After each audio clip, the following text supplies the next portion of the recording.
Hey, it's me, it's Savage from HomeOfficeBy.com, and we're making a Passover Flourless chocolate brownies, which is cake.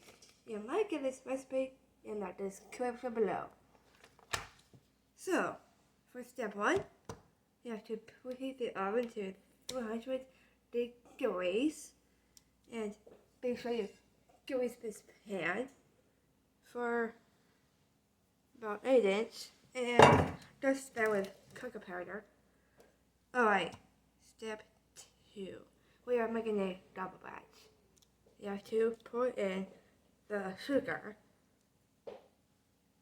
Oh, right, sorry. You have to melt the butter in the chocolate. Now, I have melted the chocolate in the butter, and you pour the sugar, cocoa powder, the eggs,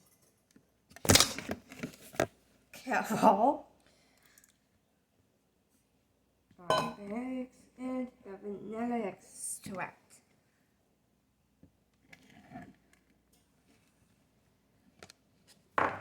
And you have to stir that in.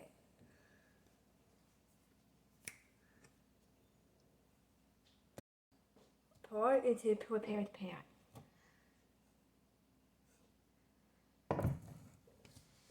Alright, bake in preheated oven for 30 minutes. I should be back for tasting. What? After it is done.